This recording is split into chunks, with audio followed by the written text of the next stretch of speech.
بسم اللہ الرحمن الرحیم۔ السلام علیکم 10th کلاس۔ ہم اپنے پچھلے لیکچر میں مولوی عبدالحق کے بارے میں پڑھ چکے ہیں کہ انہوں نے کس طرح سے عثمانی یونیورسٹی کا منصوبہ دیا اور اردو کی ترقی کے لیے کتنی خدمات سر انجام دی۔ ہم نے پچھلے لیکچر میں پڑھا تھا کہ مولوی عبدالحق صاحب نے جو ہے وہ ہندوستان میں عثمانی یونیورسٹی کا منصوبہ دیا اور وہاں پر جو ہے وہ بہترین مترجم جو تھے وہ اکٹھے کیے جو مختلف علوم و فنون کو اردو میں ان کا ترجمہ کرتے تھے۔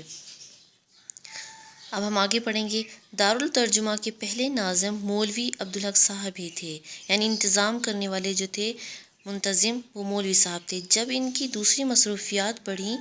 تو منشی ذکاء اللہ دہلوی، یہ منشی ذکاء اللہ جو تھے یہ وہاں کے عثمانی یونیورسٹی کے مترجم تھے۔ ان کے صاحبزادے مولوی عنایت اللہ دہلوی کو مولوی صاحب نے اپنا جانشین مقرر کیا، یعنی منشی ذکاء اللہ کے بیٹے کو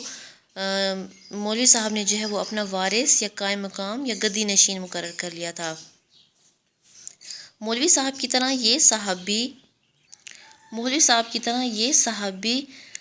علی گڑھ کی ابتدائی گریجویٹ تھے، یعنی شروع میں BA کرنے والے۔ مولوی صاحب کی طرح انہوں نے بھی سر سید کی آنکھیں دیکھی تھیں۔ آنکھیں دیکھنے سے مراد یعنی انہوں نے بھی سر سید احمد خان کی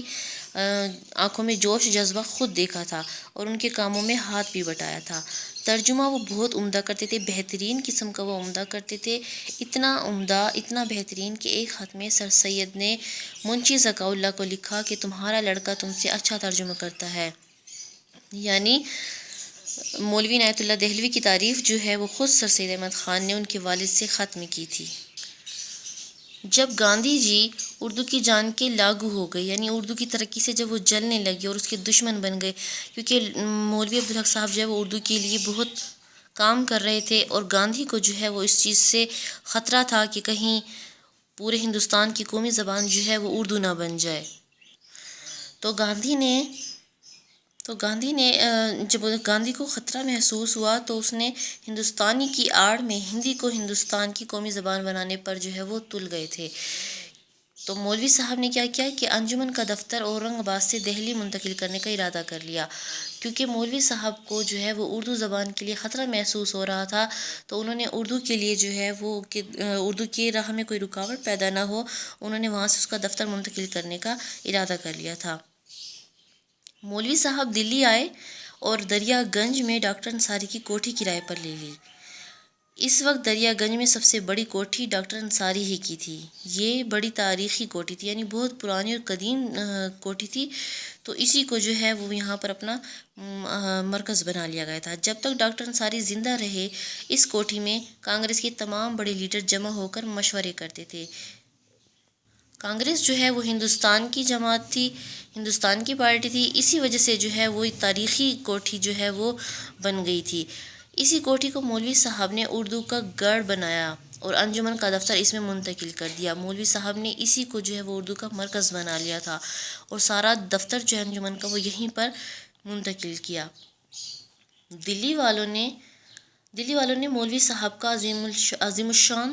جو ہے وہ استقبال کیا، یعنی شاندار استقبال کیا، ان کی خوب حوصلہ افزائی کی اور ان کے ساتھ خندہ پیشانی کے ساتھ پیش آئے اور ایک جلوس کی شکل میں انہیں ایک اسٹیشن سے کوٹھی تک لائے، یعنی ان کے ویلکم کرنے کا انداز اس قدر خوبصورت تھا کہ اسٹیشن سے جو ہے وہ ان کو ایک جلوس کی صورت میں لے کے آئے، جس سے یہ ظاہر ہوتا تھا کہ وہ اپنی خوش دلی کا اظہار کر رہے ہیں۔ یہ جگہ بھی انجمن کے دفتر کے لیے عارضی تھی، یعنی مستقل ابھی کچھ فیصلہ نہیں تھا، یہ مستقل جگہ نہیں تھی اردو کے لیے۔ مولوی صاحب نے نئی دلی میں ایک پرسکون مقام پر بہت وسیع زمین کے لیے درخواست دے دی تھی۔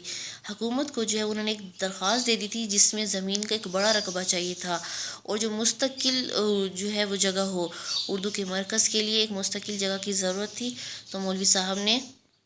صاحب نے حکومت کو جو ہے وہ اس کی درخواست دے دی تھی۔ بعد میں یہ زمین انہیں مل گئی تھی۔ اس پر انجمن کی ایک شاندار عمارت بنوانے کا ارادہ تھا، مگر انجمن کے پاس اتنا روپیہ نہیں تھا، کیونکہ کوئی بھی کام کیا جائے اس کے لیے پیسہ اشد ضرورت ہوتا ہے، تو مولوی صاحب کے پاس اتنا پیسہ نہیں تھا کہ اس کو جو ہے وہ فوری طور پر اس کی عمارت بنوا لی جاتی، تو مولوی صاحب نے اس کے لیے چندہ جمع کرنا شروع کر دیا، مگر یہ منصوبہ پورا نہ ہو سکا اور 1947 کی غارت گیری شروع ہو گئی، یعنی مولوی صاحب نے جو ہے انجمن اردو کے لیے جو ایک شاندار عمارت بنوانی تھی، مگر پیسے نہ ہونے کی وجہ سے مولوی صاحب کا یہ منصوبہ جو ہے وہ فی الحال ادھورا رہ گیا تھا، کیونکہ 1947 یعنی پاکستان کی آزادی کے لیے جو فسادات تھے ہندوستان میں وہ شروع ہو گئے تھے۔